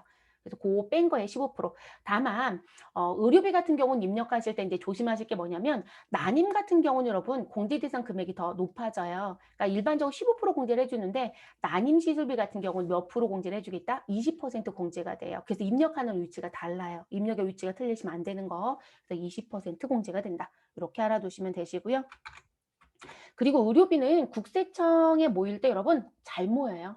그러니까 우리가 지금 안 모이는 것만 신경을 쓰시면 돼요. 제대로 잘 모인다는 거. 그럼 이제 안 모이는 부분, 모이는 부분 이제 다른 얘기하면서 이제 말씀을 드릴 거고요. 세액공제 대상에 들어온 의료비, 자 요거는 반드시 암기를 해야 되는 부분입니다. 시험지에 텍스트를 줄 거고요. 그럼 여러분이 되는 건 동그라미, 안 되는 건 X. 그래서 동그라미 한 것만 무엇한다? 입력한다. 이렇게 갖고 가셔야 되는 부분이에요.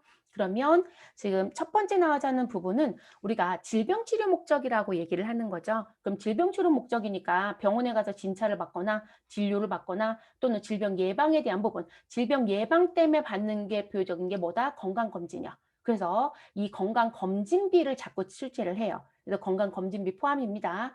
그래서 그런 부분들을 위해서 지출한 부분이 있었다라면 인정할게. 자, 그리고 치료라든지 요양을 위해서 들어간 의약품. 근데 여러분 요거 쉽게 생각하면 요거는 분명히 여러분 질병치료라는 부분은 분명히 얘기를 할 거예요. 근데 왜 이 질병치료를 왜 붙여야 되냐면 이 의약품에 대한 부분은 약국을 놓고 봤을 때 여러분들 아프면 병원에 가서 진료하고 뭐 받아오셔요? 처방전 받잖아요. 처방전에 의한 것만 여기 들어오는 거예요. 아 근데 내가 지금 현재 피곤하더라. 그리고 입이 좀 헐었다. 그랬더니 약국에 했더니 아유 비타민 결핍이네요. 비타민제 좀 사드세요. 그래서 제가 비타민제를 사 먹었어요. 근데 여러분 그건 처방전이 없어도 사서 먹을 수 있는 거잖아요. 이해되셨어요? 그러면 걔는 우리 처방전에 의한 의약품 구입이 아니고요. 그냥 일반 의약품인 거예요. 그러면 일반 의약품에 대한 부분은 공제 대상에 들어올 수 있느냐? 얘는 못 들어요, 여러분. 이해되셨어요? 그래서 이런 걸 뭐라고 하냐면 우리는 일반 의약품에 대한 걸 우리가 건강 증진 목적으로 사 먹었다 뭐 이런 식의 표현을 써요. 그래서 이 부분 아예 안 들어옵니다. 그래서 이 부분. 그리고 이제 한약 조심합니다. 한약. 이거는 지금 매번 논란이 되는 것 같아요. 뭐 작년 같은 경우는 논란 안 만들려고 되게 신경을 써서 문구를 넣어줬더라고요. 재작년에도 한번 논란이 됐고요. 뭐냐면 한약은 질병치료 목적이라는 표현이 붙어야만 인정이 되는 건 맞아요. 근데 우리가 한의원을 놓고 얘기할 때 여러분 한의원은 의료기관이잖아요. 그렇죠? 그러면 한의원을 얘기할 때 한약과 보약은 다르다고 부르거든요. 그러니까 한약은 뭐라고 얘기하고 이 질병치료 목적으로 먹는 약이었고 보약은 뭔가 여러분 그냥 말 그대로 몸보신이에요. 내가 몸이 허약해서. 왜 우리 주변에 그런 분들 있지 않아요? 때가 되면 약 드시는 분들. 그죠? 왜 약 따려서 먹는다는 표현 쓰시죠? 그게 몸보신 약이에요. 그게 처방전에 의해서 먹는 게 아니거든요. 그러면 그 보약은 들어올 수 없는 거예요. 이해되셨나요? 그러니까 보약자는 어떤 경우에도 의료비 세액공제가 안 돼요. 근데 이 한약을 보약도 한약이라고 부르더라는 거예요. 이게 논란이 됐어요. 그래서 한약 앞에 반드시 뭐가 붙어 있다? 우리 질병이라는 부분 또는 치료라는 부분 또는 요양이라는 부분. 그래서 뭔가 병과 관련된 용어가 붙어 있는 경우만 인정을 해주세요. 네, 그래서 나온 부분. 근데 문제 풀다 보면 아실 거예요. 이상하다. 질병자가 없는데 의료비로 인정이 되어 있고 질병자가 붙어 있는데 되어 있고 또는 자기들 질병자 안 붙여놓고 한약이라고 써 있는 부분에 의료비 공제 못 해준다고 되어 있고 그러니까 출제위원들이 지금 잘못하고 있는 거죠. 그렇죠? 문구를 제대로 줬어야 된다는 얘기거든요. 그래서 우리는 일단 질병이라는 글씨를 무조건 가져갑니다. 자, 그리고 장애인 보장구를 구입하거나 장애인 보장구를 빌려 쓰는 거.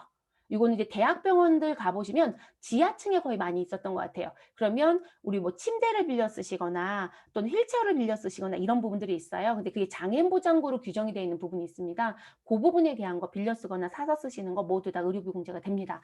근데 여러분 이 3번은 국세청 홈택스에 안 모여요. 그래서 이 부분은 홈택스에 들어가서는 보실 수가 없어요. 그래서 실제 실무자들은 뭔 얘기하냐면 3번에 대한 건 반드시 구입처 또는 빌려온 데 가셔서 받아오세요. 의료비 명세서를 이렇게 얘기를 합니다. 그래서 이거는 이제 안 모이는 부분이 있고요. 시험은 글러주니까 고민 안 해도 되는 거예요. 근데 일할 때는 다 여러분 얘기를 해주셔야 된다는 얘기예요. 자, 그리고 의사나 치과의사, 한의사 등 처방에 의해 따른 의료기기에 대한 구입과 임차 비용 이거는 처방에 따른 부분이기 때문에 여러분 지금 3번에 있는 사항처럼 들어오는 거 아니면 이건 사실상 다 집계가 됩니다. 그래서 문제 없을 것 같고요. 자, 시력 보정용 안경과 콘택트 렌즈 구입비. 제발 이 시력 보정이란 글씨 좀 붙여서 시험 출제를 했으면 좋겠어요. 그냥 안경 구입, 막 콘택트 렌즈 구입 막 이렇게 주거든요. 근데 여러분 그 안경이 그냥 눈 보호하려고 쓸 수도 있고 멋내려고 쓰는 사람들도 있잖아요. 우리 연예인들 보면 알 없는 안경도 쓰는 사람들 있지 않아요? 그쵸? 근데 그런 부분인데 그런 건 안 되는 거예요, 여러분. 그래서 이게 왜 시력이 좋지 않은 분들 안경점에 가서 시력 체크하고 지금 안경을 구입하잖아요. 또는 렌즈 구입하는 거죠. 그것만 인정이 되는 부분. 이해되셨어요? 그리고 요 부분은 국세청이 현재 2020년도 기준부터는 우리 국세청 연말정산 간소화에 전부 다 모인다고 보셔도 될 것 같아요. 예전에는 모인다, 모이지 않는다 이런 세무 형태였었거든요. 근데 이거는 지금 규제를 조금 강화시켰더라고요. 그래서 이건 거의 다 모이는 부분. 시험은 반드시 문구 줄 겁니다. 그럼 여러분이 여기서 이제 조심할 건 이거예요. 한 명당 얼마까지밖에 안 된다? 50명. 자, 우리 대부분 눈 나쁜 아이들을 들여다보면 저도 눈이 별로 좋은 사람은 아니거든요. 제가 왜 한 번인가 두 번 안경 쓰고 수업했을 거예요, 여러분. 캡 켰을 때. 지금 저도 렌즈를 끼고 수업을 해요. 네, 렌즈를 빼면 안 보여요. 자, 그러면 눈이 저도 나쁜 편인데 제가 이 얘기를 왜 하냐면 아이들이 눈 나쁜 집을 들여다보면 엄마가 눈이 대부분 나빠요. 네, 눈은 모계를 따라가거든요. 그러다 보니까 대부분 엄마도 안경을 쓰고 자녀도 안경을 쓰는 집들이 많아요. 근데 자녀가 일이 있고 자녀가 이가 있답니다. 자, 그래서 엄마도 있고요. 자, 엄마라고 썼지만 지금 근로자 본인의 입장에서는 이 엄마가 배우자라고 얘기를 해볼게요. 네, 그래서 배우자. 그럼 배우자는 지금 현재 안경을 올해 지출한 금액이 40만 원이라고 얘기를 합니다. 그리고 자녀 1은 안경을 구입하는데 30만 원 지출이 됐다라고 합니다. 근데 자녀 2는 안경을 심심하면 자꾸 부숴 먹는데요. 그래서 이 아이는 현재 70만 원의 지출이 있었다고 얘기를 해요. 자, 이러면 한 명당 50만 원 이내 금액까지는 된다고 했어요. 그랬을 때 이제 조심할 게 뭐냐면, 자, 배우자 40만 원, 자녀 1, 30만 원. 그럼 여러분, 배우자라고 했던 사람과 자녀 1에 대한 부분은 한도가 남았죠. 50만 원 이내 금액에서 내용을 보면. 근데 자녀 2는 지금 50만 원이 넘쳤잖아요. 자, 그렇다라고 해서 한도 남은 사람하고 통산할 수는 없어요. 무슨 얘기냐면, 우리 지금 안경 쓰는 사람 세 사람이에요. 그러면, 나는 150만 원까지는 되겠죠? 라고 볼 수는 없다라는 거예요. 각각으로 본다는 얘기예요. 그럼 엄마는 50만 원 이내니까 의료비로 얼마만 넣어주고? 40만 원. 자, 자녀 1은 50만 원 이내 금액이니까 30만 원 전부 다 넣어주시고. 근데 자녀 2는 50만 원까지인데 70이니까 20이 넘쳤죠? 넘친 금액은 버리는 거예요. 그럼 난 얼마만 넣는다? 50만 넣어야 돼요. 이해되셨어요? 그러면 실질적으로 우리 공제받을 수 있는 금액은 얼마가 될 것이다? 120이 되는 거죠. 그래서 지금 넘친 사람이 있고 남는 사람이 있다라고 해서 무엇할 수 없다? 통산할 수 없어요, 여러분. 다른 사람하고 합치는 걸 통산한다고 해요. 통산하실 수 없다. 이해되셨어요? 그래서 각각으로 보시고 정리할 거. 이게 키예요. 시험은 이걸 계속 낼 거예요. 그래서 조심하셔야 되는 부분입니다. 자, 보청기 구입하는 거 당연히 인정이 되고요. 근데 보청기는 이제 여러분 군분꾸를 좀 봐주셔야 될 것 같아요. 시험 보실 때 보청기에 대한 부분이 나이 조건을 반드시 보실 것. 우리가 아까 65세 이상제 된 사람들은 뭐로 보라고 했어요, 여러분? 우리 지출한 금액 전부 다를 대상 금액으로 끌어들일 수 있다. 이렇게 얘기했었죠. 그래서 전액 공제에 들어갈 수 있는 대상자다. 이렇게 얘기를 했습니다. 근데 65세 이상자이면 65세 이상자리에 넣어주셔야 되고요. 65세 아래쪽에 있다. 그럼 미만이겠죠? 그러면 우리는 그 밖이라고 하는 기타 자리에 넣어주셔야 돼요. 그 밖에 대상에. 그거 조심하시고. 또 하나, 지금 이 보청기를 구입했다. 근데 어머니가 지금 본인의 어머니가 보청기를 쓰고 계시는데 어머니의 나이는 64세라고 얘기를 합니다. 근데 이 어머니가 장애를 가지고 있더라는 거예요. 그럼 이 보청기 구입은 지금 현재 65세 아래쪽이니까 여러분 전액에 못 들어가잖아요. 700만 한도에 가야 된단 말이에요. 그럼 그 밖에 넣느냐? 아니에요. 지금 나이하고 장애가 만나면 누가 우선이다? 장애가 우선이에요. 그래서 장애 쪽으로 넣어주셔야 돼요. 그래서 장애 쪽으로 넣어서 전액공제 대상의 금액으로 끌어들이셔야 돼요. 그런 거 선별 잘 하셔야 됩니다. 보청기 같은 경우 조심하시고. 자, 보철비, 임플란트와 스케일링비. 이런 거 이건 병원 가셔서 우리 이에 대한 부분들인 거죠. 네, 이거 당연히 인정이 돼야 되겠죠. 그리고 근데 눈 수술하시는 거 있죠. 라식 수술이라든지 근시 교정 수술. 그래서 이것도 당연히 인정이 됩니다. 그리고 9번째 부분은 왜 노란색으로 드렸냐면 원래 산후조리원은 의료비로 인정이 안 됐었어요, 여러분. 근데 이 산후조리원이 의료비로 들어온 지 이제 2021년도 기준으로 얘기하면 3년 차가 되고요. 그러니까 들어온 지 한 2년밖에 안 됐어요. 이것도 내기 좋은 문제죠. 안 됐던 규정이기 때문에. 그래서 산후조리원에 대한 비용도 의료비로 무엇할 수 있다? 들어올 수 있다. 근데 이제 문제는 이거예요, 여러분. 이 의료비로 들어올 때 본인의 총 급여가 얼마 이하자인 사람만 들어라? 7천만 원 이하. 그러면 총급여 7천만 원 이하 요건 충족 못한 사람의 산후조리 비용에 대한 건 들어올 수 있다, 없다? 없다. 자, 그리고 오해하지 말게요. 본인은 남자, 여러분 제가 본인이란 거 근로자 말하는 거예요. 본인은 남자예요. 남자가 아이를 낳을 수는 없겠죠, 여러분. 근데 남자가 산후조리 비용을 받는 건 아니 본인이 결혼을 했으면 배우자가 있겠죠, 여러분. 그럼 배우자가 누굴 거예요? 여자이겠죠. 그럼 이 배우자가 아이 낳은 비용을 넣으라는 얘기인 거예요, 쉽게 생각하시면. 그런데 이 본인의 금액이 얼마, 내가 지금 받고 있는 총급여가 7천만 원 요건이 충족됐는지를 보시라는 거예요. 그래서 7천만 원 이하이면 배우자에 대한 무슨 뭐 산후조리 비용을 공제받을 수 있다. 그런데 이 사람이 7천만 원 초과이라면 우리 무엇도 할 수 없다. 공제받을 수 없다가 돼요. 그래서 그거 조심하시라는 얘기인 거고요. 그리고 이제 그 다음에 우리 이제 출산 1회당 200만 원이란 부분. 이게 넘친 금액을 낸 적은 없었던 것 같아요. 아직까지는요. 네. 왜냐하면 금액이 넘치면 여러분 컴퓨터에서 자르는 건 못해요. 그러니까 여러분이 금액이 나 산후조리 비용이 우리 왜 산후조리 이런 비싸면 여러분 한 달이 있는데도 5, 600 나오는 데가 있거든요. 그럼 제가 500만 원을 지출했다는 거죠. 그럼 여러분들이 500만 원을 넣으면 컴퓨터가 알아서 200만 원까지니까 300만 원 버려주겠지. 그거 못 한다고요. 그러면 500만 원이면 여러분 얼마만 넣어주셔야 돼요? 200만 원만 넣어주셔야 되는 거예요. 이해되셨어요? 그래서 넘치면 버려라 라는 부분. 그리고 1회당이라고 했어요. 1회당이 왜 들어오는 거냐면 여러분 아이는 10달 만에 낳는 건 아시나요? 그쵸? 그죠? 우리 근데 그걸 따져보지는 않지만 그래서 우리가 뱃속에 있는 기간은 10개월이에요. 그런데 배우자가 아이를 또는 본인이 아이를 1월에 낳았어요. 1월에. 그래서 1월에 우리 몸을 푼다고 얘기하죠. 어르신들이. 네, 출산을 했습니다. 그런데 아이가 금방 또 임신이 돼서 지금 몇 월에 12월에 또 출산을 했다는 거예요. 가능한 얘기예요, 여러분. 이상한 얘기는 아니거든요. 그러면 1년에 아이를 몇 번 낳은 거예요, 여러분? 2번 낳은 거예요. 이게 가능한 얘기예요. 그러면 1회이니까 1월 달에 대한 것도 공제받을 수 있고 12월 달에 대한 것도 공제가 돼요. 이해되셨어요? 네. 근데 이제 쌍둥이를 물어보는 분들이 계세요. 아, 내가 쌍둥이를 낳았다. 근데 여러분, 쌍둥이를 나눠 낳는 건 아니죠. 같이 낳는데 아이를 2명 낳았다, 3명 낳았다 이렇게 되는 거잖아요. 네, 그거는 그냥 일회로 보는 거예요. 네, 그래서 쌍둥이를 했거나 이런 부분은 관계가 없으시고 그래서 이런 부분 때문에 회당이라는 표현이 들어와져 있습니다. 그래서 나온 부분들 그러니까 어렵게 내면 그 회당까지 건들 수 있다는 거예요. 그렇지 않으면 우리는 200만 원이다라는 것만 기억을 좀 하시면 될 것 같아요. 그래서 산후조리 비용도 들었다. 자, 그래서 이제 그 부분 조심해 주시고 그리고 이제 안 되는 거 여러분 제외하라고 했어요. 그럼 의료비로 공제받으시면 안 됩니다라고 하는 부분. 자, 그럼 여기 제외자에 써 있는 건 시험지에 써 있다. 그럼 무조건 무엇 하시라? 너는 X야. 이렇게 하시란 얘기예요. 그럼 X란 얘기는 입력하시면 된다, 안 된다? 안 된다. 이해되셨어요? 그거 기억해 주실 부분. 그러면 첫 번째 미용과 성형이라는 글씨가 붙어있는 건 무조건 안 돼요. 국세청이 1번 때문에 되게 민감해요. 그런데 그건 우리가 신경 쓸 부분은 아니에요. 왜냐하면 우리가 미용 성형 목적으로 얼굴을 고쳤는지 안 했는지 알 수가 없죠, 여러분. 우리 일반적으로 여러분 쌍꺼풀 수술을 다 미용 성형이라고 볼 수는 없어요. 우리 왜 그 눈썹이 속눈썹이 눈을 찌르면 눈을 뜨면 계속 눈물이 나요. 그것 때문에 안과에서 질병치료 목적으로 수술을 시키는 경우가 있어요. 그 부분은 질병치료가 맞아요, 여러분. 그리고 저희 왜 저작장애라고 하는 거 들어보신 적 있으시죠, 여러분? 저작이라고 하는 거.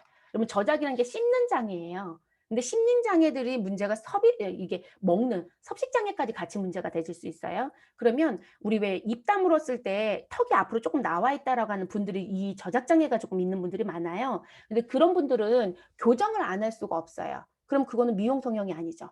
근데 여러분 연예인들은 미용 성형 진짜 많이 하죠. 교정으로. 아, 교정을 하면 여러분 옆에 턱선이 들어가요. 그래서 일부러 생리도 뽑아요. 이제 뽑지 않아야 되는 이도 뽑아서 막 그걸 하거든요. 그건 누가 봐도 미용 성형이에요. 우리 일반적으로 이게 그 철도길 났다라고 하는 그런 부분들 그런 건 안 돼요. 근데 저작장애는 또 문제가 되지 않습니다. 그래서 나오는 부분 그리고 아까 말씀드렸죠. 우리가 일반 의약품에 대한 구입은 안 된다. 그 일반 의약품 뭐라고 부른다? 건강 증진이라는 걸 부를 것이다. 그래서 이 건강 증진에 의약품 구입도 안 되고 우리 또 하나 누구? 보약도 안 된다. 그리고 여러분 한약도 조심하시라는 거예요. 보약과 한약을 자꾸 혼자서 쓰다 보니까 조심해달라 이런 얘기 했었죠.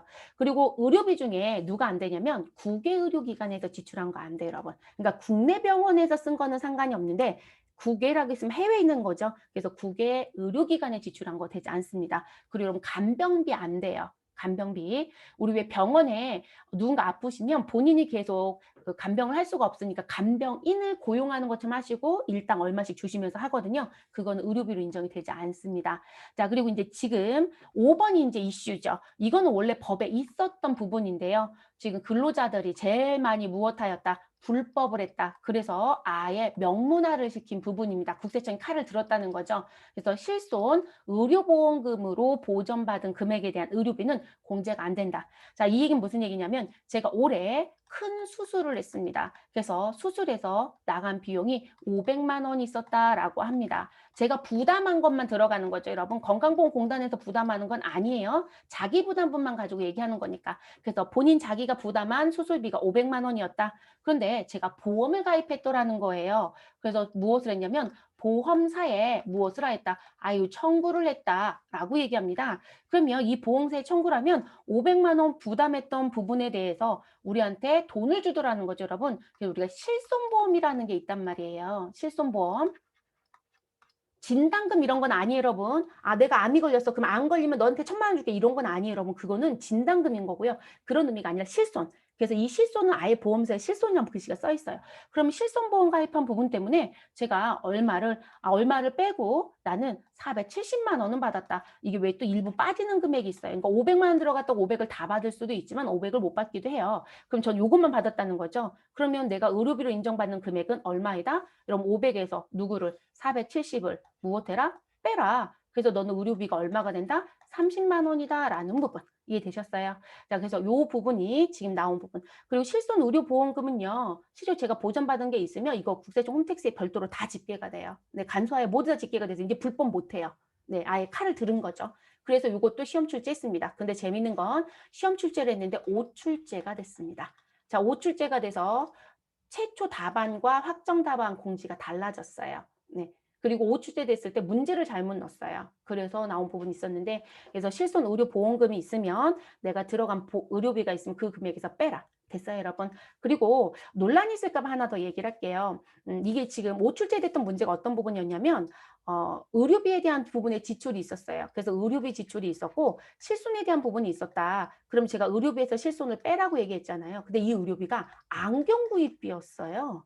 그래서 안경 구입비 다 60만 원 지출이 있었거든. 근데 나 실손해서 30만 원 받은 거 있었다. 이런 식의 형태예요. 근데 안경 구입비를 실손으로 받는 경우는 드물어요. 거의 없어요. 희박이에요. 근데 문제는 뭐냐면 어찌됐든 의료비가 있으면 의료비에서 실손 30만 원을 빼는 게 원칙이니까 우리는 60에서 그냥 빼는 거예요.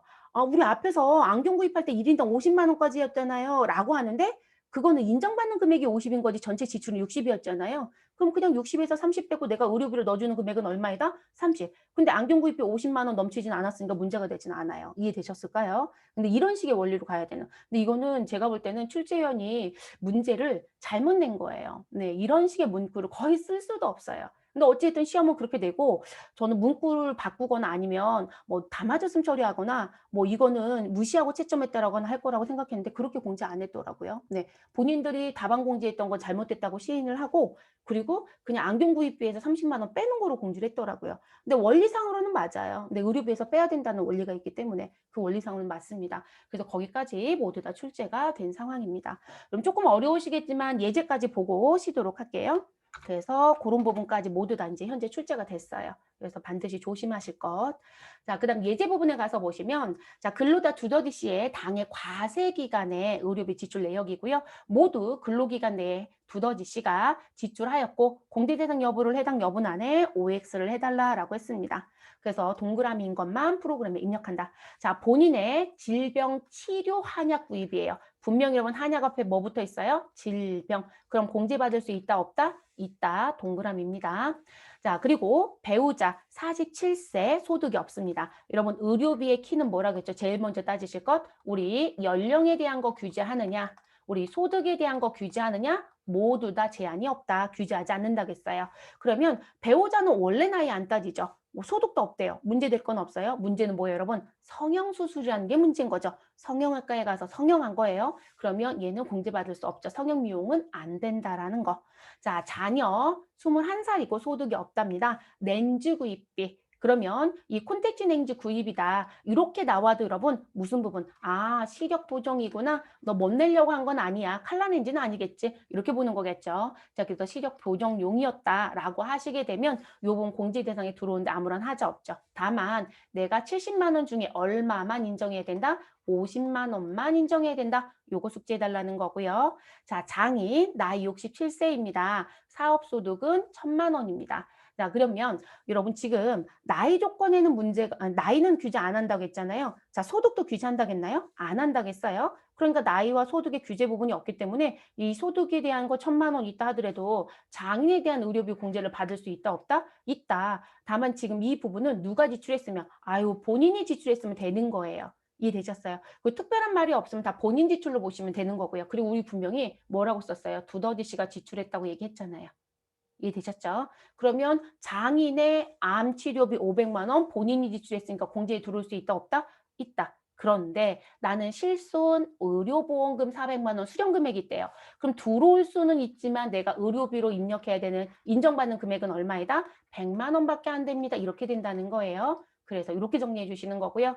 자, 처남 27살 일시 강연소득 1,000만 원이 있대요. 여러분 일시 강연소득은 필요경비 60% 인정 부분이 있어서 750 이하인 경우만 우리 공제 대상에 들어올 수 있다고 했었죠. 그런데 소득은 따지지 말아라. 연령도 따지지 말아라. 그러니까 처남은 들어오는데 아무런 문제가 없어요. 그래서 처남의 장애인 보장구 됐어요, 여러분? 그러면 이 부분도 의료비 공제에 들어와야 되겠죠. 다만 입력하실 때 조심할 건 장애인 자리에 넣어주셔라. 본인은 본인 자리에 넣어주셔라. 이해됐어요? 그리고 장인은 67세니까 65세 이상 자리에 넣어주셔라. 근데 그런 걸 다 검토하셔서 프로그램 넣으셔야 되는 거예요. 자, 모친 80세 소득 없답니다. 보청기 구입하는 거 의료비 인정한다고 했죠, 여러분. 이분도 80세니까 어디에 넣어주셔야 돼요? 65세 이상자에 넣어주셔야 되겠죠. 자, 부친 81세 사업소득 금액 2천만 원이 있다. 우리 뭐 이렇게 얘기 나와져 있네요. 그러면 지금 소득금액 규제 안 하니까 신경 안 써도 된다는 거고 건강검진비 의료비로 인정해야 하네요, 여러분. 하죠. 네, 그러면 이거 공제받는데 아무런 문제 없어요. 자, 장모 68세입니다. 뭐 다 본인이 부담하나 봐요. 68세 소득이 없고요. 근데 문제는 어디서 지출한? 외국 병원의 진료비래요. 우리 국외 병원 또는 외국 병원 의료비는 된다 안 된다? 안 된다겠어요, 여러분. 그러니까 이 부분은 공제 대상에 들어올 수 없어요. 되셨을까요? 그래서 이렇게 정리가 되어지는 부분입니다. 그러니까 보편적으로 여러분 이렇게 문제가 출제가 돼요. 여기에 이제 무슨 부분들 아까 이제 조심해달라고 했던 부분이 산후조리원도 출제가 될 수 있으니까 그거 조심하셔라. 그러니까 법이 이제 명문화를 시키거나 들어온 지 얼마 안 된 법들은 한동안 안 내다가 이제 내기 시작하거든요. 네, 내기 시작해야 되는 부분들이 맞아요. 이제 자리를 잡았기 때문에. 그래서 그런 거 조금 조심하시면 되겠습니다. 자, 여기까지 이제 정리하고 여러분 저희 잠시 쉬고 다음 시간에는 교육비부터 진행하겠습니다.